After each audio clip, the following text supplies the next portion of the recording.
میری سمجھ میں نہیں آ رہا تھا کہ میرے ساتھ ہو کیا رہا ہے۔ میرا شوہر شادی کی پہلی رات ہی عجیب و غریب حرکتیں کر رہا تھا جو میری سمجھ سے باہر تھی۔ ایک پل کو تو مجھے شک ہوا کہ شاید وہ کوئی ذہنی مریض ہے اور میں بری طرح سے پھنس چکی ہوں۔ ارمانوں کی سیج پر میں دلہن بنی بیٹھی ہوئی تھی کہ اچانک سے میرا شوہر کمرے میں داخل ہوا۔ میں نے سر اٹھا کر نہ دیکھا، وہ میرے قریب آیا اور ایک دم سے اس نے تکیہ اٹھایا تو میرا دل ڈوب گیا۔ ایک ہی سیکنڈ میں میرے ذہن میں ہزاروں سوال آ گئے تھے کہ اس نے تکیہ کیوں اٹھایا؟ کیا وہ اس شادی سے خوش نہیں ہے؟ کیا تکیہ اٹھا کر کہیں اور سونے کا ارادہ رکھتا ہے؟ یہ باتیں سوچ کر تو میرا دل مکمل طور پر ڈوب گیا تھا اور مجھے اتنی بھی ہمت نہیں ہوئی کہ میں سر اٹھا کر اسے دیکھتی کہ میرا شوہر تکیہ اٹھا کر کیا کر رہا ہے۔ خیر میں نے اپنے اندر ہمت جمع کی اور اپنا گھونگھٹ تھوڑا سا پلٹ کر دیکھا تو میرا شوہر ایک چھوٹے سے سٹول کے اوپر کھڑا تھا اور سامنے ایک روشن دان تھا جس میں وہ تکیہ ڈالنے کی کوشش کر رہا تھا۔ میں حیران و پریشانی میں اسے دیکھنے لگی کہ یہ کیا حرکت ہے۔ چھوٹا سا روشن دان تھا جس میں تکیہ پوری طرح سے فٹ بھی نہیں آ رہا تھا، لیکن وہ مسلسل کوشش میں لگا ہوا تھا کہ کسی طرح روشن دان مکمل طور پر بند ہو جائے۔ اب میں پھٹی پھٹی آنکھوں سے اپنے شوہر کو دیکھنے لگی۔ اگر دن کا وقت ہوتا تو روشن دان کو بند کرنے کی سمجھ بھی آتی تھی، لیکن رات کے وقت کون سی ایسی آفت آ گئی تھی جو مجھ سے کسی قسم کی بات کیے بغیر ہی روشن دان کو بند کرنے میں لگا ہوا تھا۔ وہ اپنے کام میں لگا ہوا تھا اور میرا ذہن اس وقت نہ جانے کیا کچھ سوچ رہا تھا، کیونکہ مجھے کہیں سے بھی ایک نارمل انسان وہ نہیں لگ رہا تھا، جو شکل سے بہت پریشان تھا اور اس کی حرکات بھی نارمل انسانوں کے جیسی نہیں تھی۔ خیر میں اس کے بولنے کا انتظار کر رہی تھی۔ اب میں نئی نویلی دلہن ایک رات کی اپنے منہ سے کیا پوچھتی۔ 10 منٹ بعد اس نے روشن دان کو مکمل طور پر بند کرنے کے بعد وہ میرے قریب آ کر بیٹھ گیا۔ جیسے ہی میں نے دیکھا کہ میرا شوہر سٹول سے نیچے اترا، اسی وقت میں نے اپنا گھونگھٹ جلدی سے نیچے گرا دیا اور سنبھل کر بیٹھ گئی۔ میرا دل زور زور سے دھڑکنے لگا تھا۔ مجھے خوش ہونا چاہیے تھا کیونکہ اپنے گھر میں جیسے زندگی میں گزار رہی تھی مجھے اس سے چھٹکارا مل گیا تھا اور خدا خدا کر کے میری شادی بھی ہو گئی۔ لیکن شوہر کی اس حرکت نے تو میرا دل ہی برا کر دیا تھا۔ بجائے خوش ہونے کے میں پریشان بیٹھی ہوئی تھی۔ میں نے اس سے کچھ نہیں پوچھا، میں نے سوچا کہ خود ہی بتا دے گا، لیکن اس نے ایسا کچھ نہیں کہا۔ شاید وہ کچھ بتانا نہیں چاہتا ہو۔ ایک تو میں ایسی لڑکی تھی جو ہر بات کی گہرائی میں جانا چاہتی تھی، چھوٹی سی چھوٹی بات بھی مجھ پر بہت زیادہ اثر انداز ہوتی تھی۔ میرے سامنے اگر کوئی معمولی سی حرکت بھی کر لے تو میں وجہ جاننا چاہتی تھی کہ اس نے ایسا کیوں کیا۔ یہ کہنا غلط نہیں ہوگا کہ میری طبیعت میں تجسس حد سے زیادہ تھا۔ بچپن سے میری یہی عادت تھی۔ میرے گھر والے بھی کچھ عجیب حرکتیں کرتے تھے تو میں اس بات کی تہ میں جاتی تھی کہ ان لوگوں نے ایسا کیوں کیا۔ میرے والدین حیات نہیں تھے اور میں نے اپنے تایا کے گھر میں پرورش پائی تھی، جہاں پر میں ایک بدترین زندگی گزار رہی تھی اور اس انتظار میں تھی کہ کب میری شادی ہو اور میری جان اس اذیت سے چھوٹ جائے۔ میں سوچتے سوچتے نہ جانے کہاں پہنچ گئی تھی۔ مجھے اس بات کا بھی ہوش نہیں رہا تھا کہ میرا شوہر میرے قریب آ کر بیٹھ گیا ہے اور میرا گھونگھٹ پلٹ کر مجھے دیکھ رہا ہے۔ مجھے سوچوں کے سمندر میں ڈوبا دیکھ کر طلحہ نے اپنا گلا کھنکارا تو میں اپنی حواسوں میں واپس آ گئی اور مجھے یاد آیا کہ آج میری شادی کی پہلی رات ہے۔ طلحہ مجھے حیرت سے دیکھنے لگے، پھر پوچھا کہ تم پریشان لگ رہی ہو، کیا وجہ ہے؟ یہ بات کہتے ہوئے طلحہ کا لہجہ تلخ سا تھا۔ میں سمجھ گئی کہ ہر دلہے کی طرح اسے بھی شاید یہی وہم ہو گیا ہو کہ کہیں اس کی دلہن اس شادی سے ناخوش تو نہیں، کہیں وہ کسی اور کو تو پسند نہیں کرتی تھی۔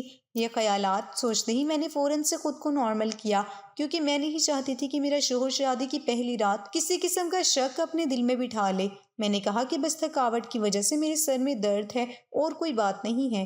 میری بات سن کر جیسے اسے سکون سا آ گیا، پھر میں نے بھی شرماتے ہوئے مسکرایا اور وہ میرے حسن کی تعریفوں میں زمین آسمان ایک کرنے لگ گئے۔ اور کیوں نہ کرتے، میں تھی ہی اتنی حسین اور میری ساری خوبصورتی میرے شوہر کے لیے ہی تو تھی۔ شادی سے پہلے ایک نظر میں نے طلحہ کو دیکھا تھا، وہ مجھے اچھے لگے تھے۔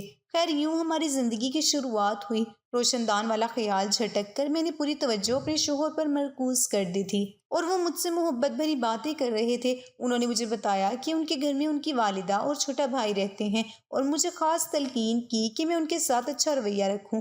مجھے بھی بھلا کیا ضرورت تھی ساس اور دیور کے ساتھ بلا وجہ جھگڑا کرنے کی۔ میں تایا کے گھر میں جس طرح کی ذلت بھری زندگی گزار کر آئی تھی تو مجھے اپنا سسرال جیسے کسی جنت کی مانند لگ رہا تھا۔ پہلے دن تو میں نے فیصلہ کیا تھا کہ میں اپنے نئے گھر کو جنت بناؤں گی، لیکن مجھے نہیں معلوم تھا کہ میں ایک جہنم سے نکل کر دوسرے جہنم میں آ گئی ہوں۔ خیر شادی کی اگلی صبح سب کچھ نارمل تھا۔ میرا سسرال زیادہ امیر کبیر نہیں تھا، جیسے ہم لوگ تھے یہ لوگ بھی ویسے ہی تھے، تو مجھے کوئی مشکل پیش نہ آئی۔ ان کا رہن سہن بھی بالکل ویسا ہی تھا جیسا کہ میری تائی کے گھر کا رہن سہن تھا۔ شادی کی صبح میں کچن میں گئی تو میری ساس ناشتہ بنا رہی تھی۔ میں نے ان سے کہا کہ آپ رہنے دیں، میں بنا لیتی ہوں۔ یہ سب میں نے ساس کا دل جیتنے کے لیے نہیں کیا تھا، بلکہ اپنے گھر پر مکمل قبضہ حاصل کرنے کے لیے کیا تھا، کیونکہ مجھے اندازہ ہو گیا تھا کہ جو عورت گھر کا سارا کام کرتی ہے وہی گھر کی اصل مالکن ہوتی ہے۔ میں نے اپنی تائی کو دیکھا تھا، کس طرح انہوں نے سارے گھر کو اپنے قابو میں کر رکھا تھا۔ تائی کے سامنے تو میری ایک نہیں چلتی تھی، لیکن میں نے ان سے بہت کچھ سیکھ لیا تھا اور اب مجھے وہی طریقہ اپنانا تھا۔ ساس تو خوش ہو گئی اور فوراً کچن میرے حوالے کر دیا۔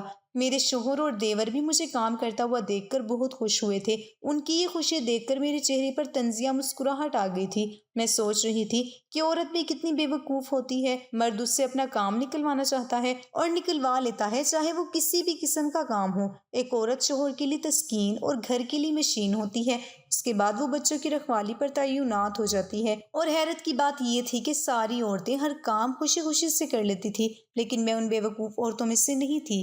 کام کرنے کے پیچھے میرا مقصد سب کو خوش کرنا نہیں تھا، بلکہ اپنا گھر اپنے قابو میں کرنا تھا۔ ساس نامی اس مخلوق کا فن تو میں نے پہلے ہی دن کچلنے کا فیصلہ کر لیا تھا، کیونکہ ساس سے متعلق اس قسم کے خوفناک قصے میں سن چکی تھی۔ لیکن مجھے پتا نہیں تھا کہ میری اصل پریشانی کی وجہ آگے جا کر ساس نہیں بلکہ میرا اپنا شوہر ہی بننے والا ہے۔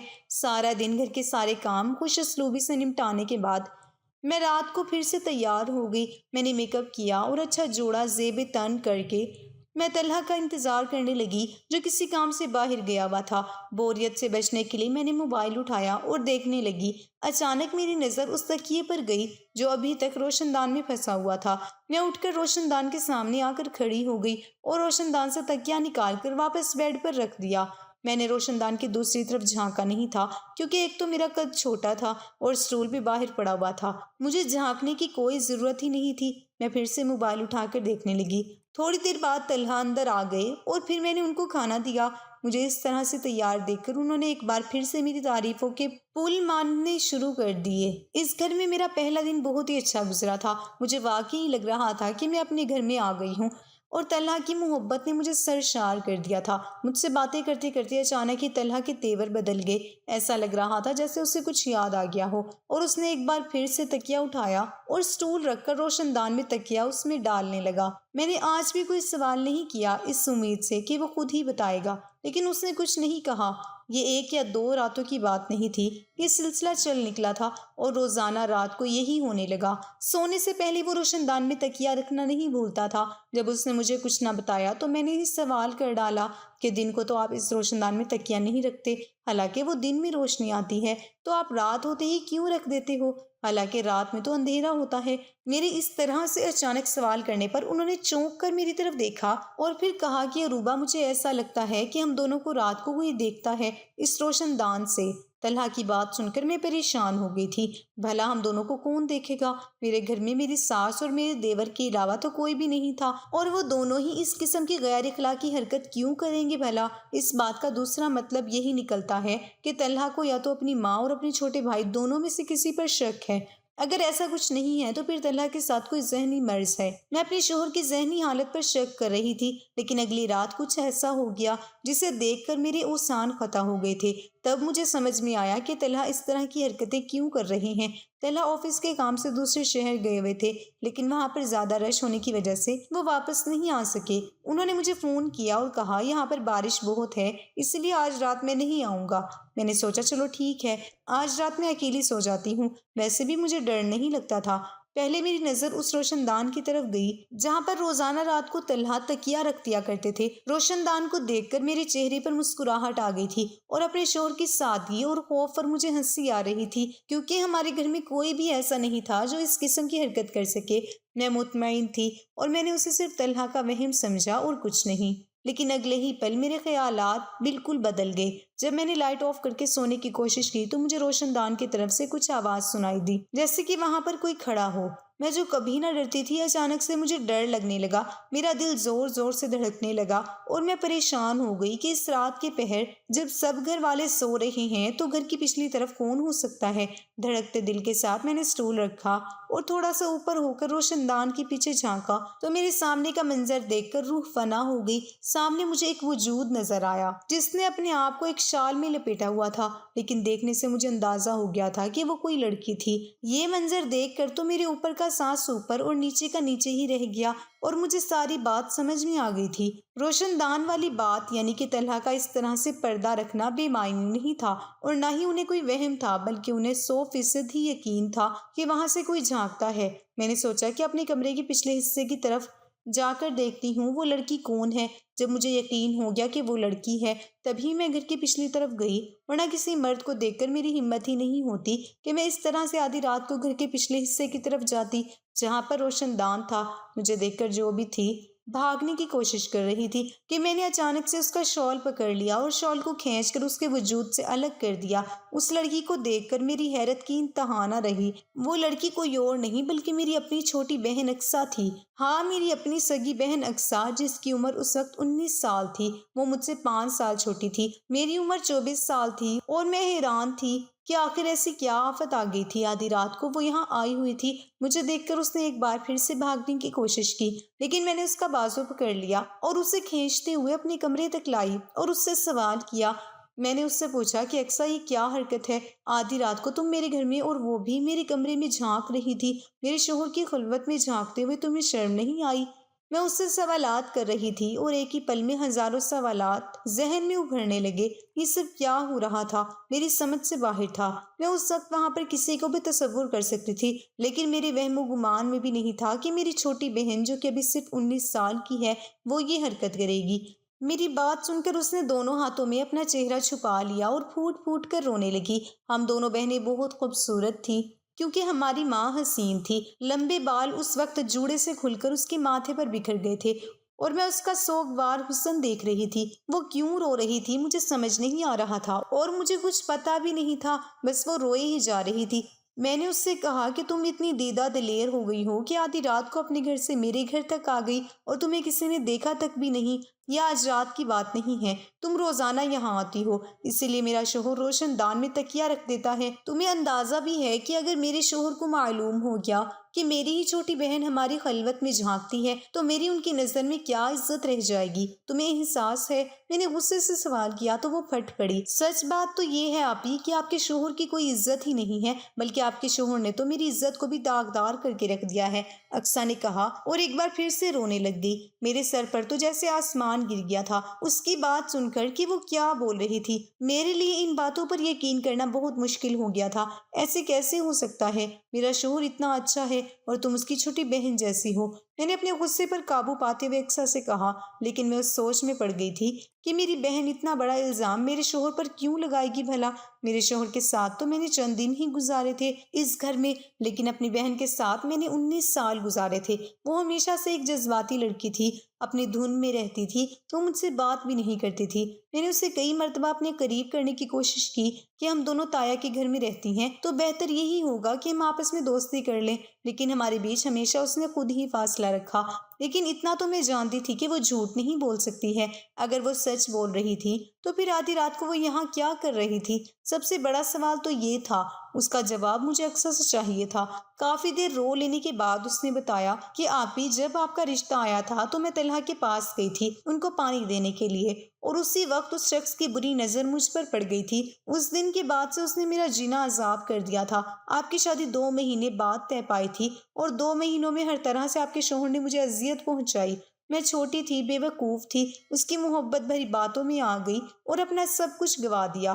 آپ کا شوہر مجھے بلیک میل کرتا، اس کے پاس میری کچھ نازیبن تصاویر ہیں جن کی وجہ سے وہ مجھے دھمکیاں دیتا ہے اور میرا غلط استعمال کرتا ہے۔ میں نے اس سے کہا کہ مجھ سے شادی کر لو اس سے پہلے کہ تمہاری آپی سے ہو جائے، لیکن اس نے مجھ سے شادی نہیں کی۔ میں روزانہ رات کو اسی لیے یہاں آتی ہوں کہ میں وہ سارے ثبوت مٹا سکوں جو اس کے پاس ہیں۔ میں آپ دونوں کی خلوت میں نہیں جھانکتی، بلکہ یہ دیکھتی ہوں کہ آپ کا شوہر گہری نیند میں سو چکا ہے تو میں کسی طرح گھر کے اندر داخل ہو کر وہ سب ثبوت مٹا دوں جو اس کے لیپ ٹاپ میں ہیں۔ اقصیٰ بولتی جا رہی تھی اور میرا دل ڈوبتا جا رہا تھا۔ میری قسمت کہاں آ کر پھوٹ گئی تھی۔ میں اپنے شوہر پر یقین کرتی یا اپنی بہن پر یقین کرتی، میرے لیے فیصلہ کرنا مشکل ہو رہا تھا، لیکن میرا دل لاشعوری طور پر یہی بول رہا تھا کہ میری بہن آخر اتنا بڑا الزام میرے شوہر پر کیوں لگائے گی؟ ضرور دال میں کچھ کالا ہے، ورنہ اس سے کیا پڑی ہے آدھی رات کو یہاں آنے کی۔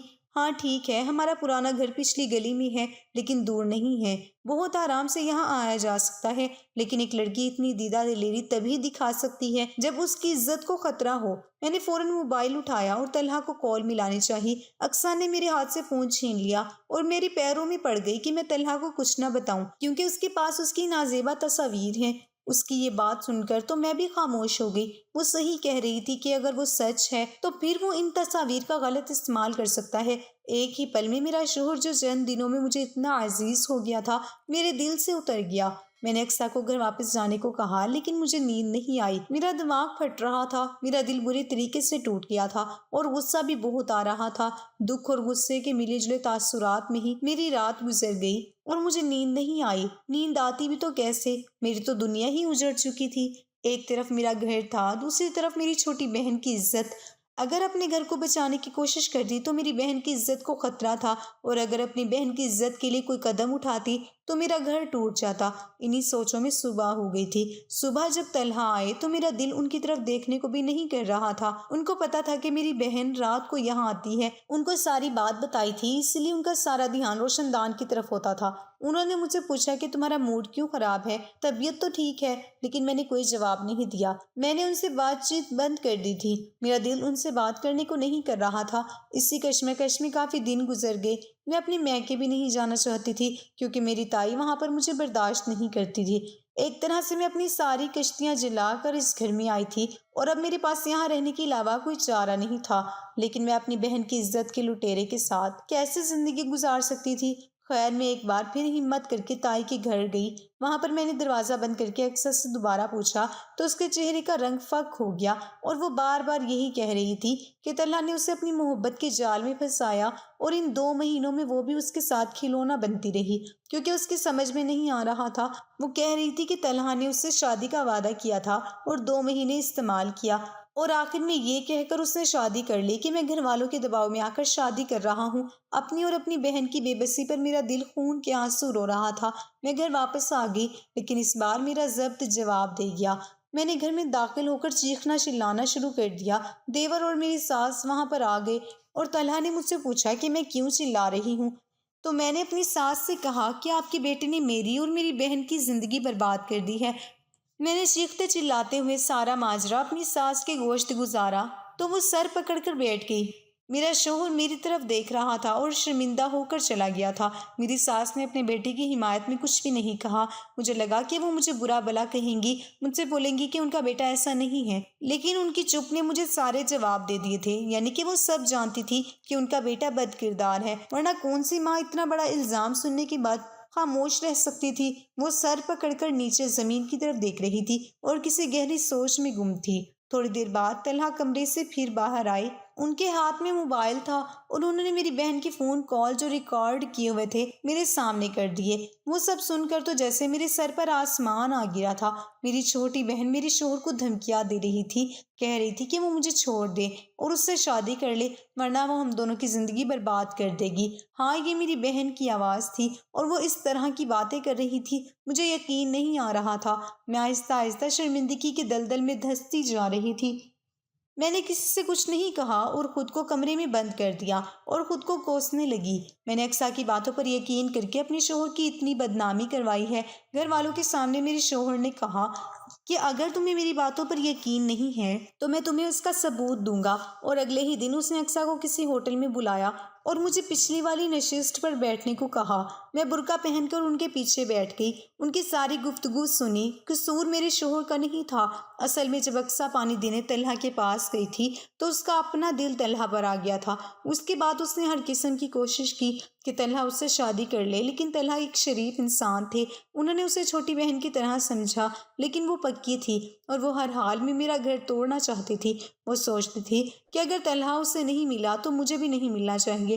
اسی مقصد کے لیے وہ میرے دل میں شک پیدا کرنے کے لیے، ہمارے رشتے میں پھوٹ ڈالنے کے لیے اتنی دیدہ دلی سے رات کو اپنے کمرے کی کھڑکی پھلانگ کر میرے گھر آ جاتی تھی۔ طلحہ کو اچھی طرح سے پتا تھا کہ روشن دان سے جھانکنے والی لڑکی کوئی اور نہیں بلکہ میری چھوٹی بہن ہی ہے، لیکن وہ اس کا پردہ رکھ رہا تھا میرے سامنے اور دنیا کے سامنے۔ تب مجھے احساس ہوا کہ میرے شوہر ایک نیک انسان ہے۔ میں نے اقصیٰ کے پاس جا کر اسے بتایا کہ مجھے اس کی حقیقت پتہ چل گئی ہے۔ مجھے بہت افسوس ہوا، لیکن میری بہن ہے، اسے معاف کرنے کے علاوہ میرے پاس کوئی چارہ نہیں تھا۔ سچ تو یہ تھا کہ بن ماں باپ کی بیٹیاں ایسی ہی ہوتی ہیں اور اقصیٰ کی طرح بہت خراب ہو جاتی ہیں۔ اقصیٰ کو میں نے بہت سمجھایا، لیکن اسے اثر تب ہوا جب مجھے اور طلحہ کو اللہ تعالیٰ نے بیٹی سے نوازا۔ پھر اسے سمجھ آ گیا کہ اس کا کچھ نہیں ہونے والا۔ اس نے اپنی پڑھائی مکمل کر کے شادی کر لی۔ اب میں اور میرے گھر والے سب پرسکون زندگی گزار رہے ہیں۔